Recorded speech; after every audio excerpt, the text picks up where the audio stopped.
Баршаңызға сәлем достар, бүгін сіздермен қамыры жұқа жұмсақ болып шығатын оригинал пиццаның рецептісімен бөлісемін.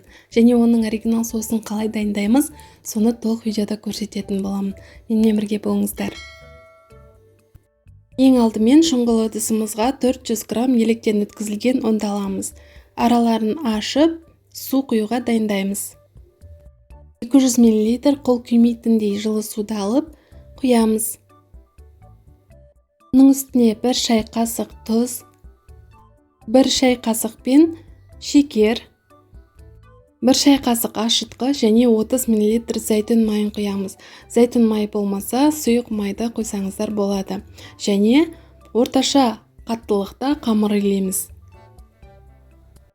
Қамырды ешқандай түйіршіктері қалмайтындай етіп, жақсылап илеп аламыз. Және илеп болғаннан соң осындай бізде кішкене орташа қаттылықта қамыр шығады. Қамырым қатты болып қалды деп қорықпаңыздар. Ашу және пісіру барысында қамыр өте әдемі болып шығады. Илеп болған соң 1-2 тамшы зәйтүн майын құйып, бетін целлофан пакетпен жауып және жылы орап қоямыз. Қамырын ашығанша міндетті түрде жылы жерде сақтаңыздар. Және біз соусқа керекті заттарды дайындаймыз. Зәйтүн майы, 2 тізше сарымсақ, жарты шай қасық тұз, паприка және орегано және 2 қызанақ қажет. 2 қызанақтың бетін алып, оның бет жағын бөліктерге бөліп қоямыз. Және үстінен қайнап тұрған суды құямыз. Қызанақты жауып тұратындай етіп. Және бетін жауып, 15-20 минутқа қойып қоямыз. 5-20 минуттан соң қабығын ашып, блендермен немесе мен секілді пышақтың көмегімен майда етіп турап аламыз.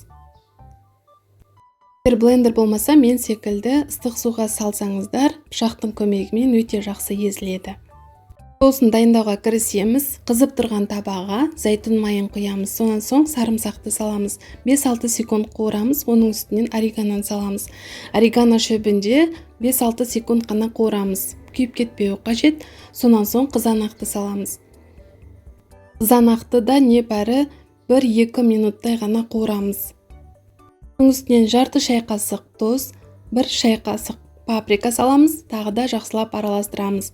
Оның түсі 1-2 минутта өзгереді, сонымен бізге жалпы 3 минуттай ғана уақыт жетеді. Соус дайын болған кезде осындай түске енеді және ол бүкіл бөлмені өзінің иісімен баурап алады. Кезде соус дайын болды деген сөз, оны көп ұстаудың қажеті жоқ және бөлме температурасында оны суытамыз. Пиццаға арналған моцарелла сырын пайдаландым. Барлық заттарды турап, үкіштен өткізіп дайындап аламыз. Қамырымыз дайын болды, өте әдемі болып көтеріліп тұр.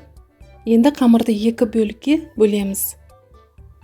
2 бөлікке бөлген соң, бірінші бөлікті дайындап болам дегенше, екінші бөлік көтеріліп тұрады. Оны целлофан пакетке салып алып қоямыз. Қамырды дөңгелектеуге кірісеміз. Оны қолмен жайсаңыз да, ыңғайсыз болса, оқтаумен жайып алсаңыз да болады. Жайып болған соң міндетті түрде шанышқымен шаншып шығамыз.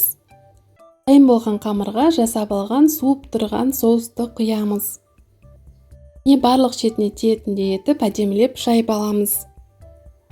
Соуспен пиццаның дәмі өте керемет болып шығады. Кетчуп майонездің орнына осы өзінің оригинал соусын міндетті түрде бір рет болса да дайындап көріңіздер. Сонан соң дайындап қойған салмаларымызды кезекпен саламыз. Бірінші ірімшікті, сонан соң шұжықты және қызанақ саламыз. Салмасы қалауларыңызға қарап сала берсеңіздер болады. Осы аралықта пешімізді 150-170 градуста қыздырып қоямыз. 7-8 минутта пиццамыз пісіп шығады. Пиццаны міндетті түрде қызып тұрған пешке салыңыздар. Қазір жазғы демалыс уақыты болған соң балалар пиццаны өте көп сұрайды. Осы рецепттен бір рет болса да міндетті түрде жасап көріңіздер. Сіздерге ұнайды деген сенімдемін. Сіздермен болған салтанат. Каналыма тіркеліп, лайк, коммент қалдыруды ұмытпаңыздар. Тағы да жаңа рецепттермен кездескенше аман сау болыңыздар.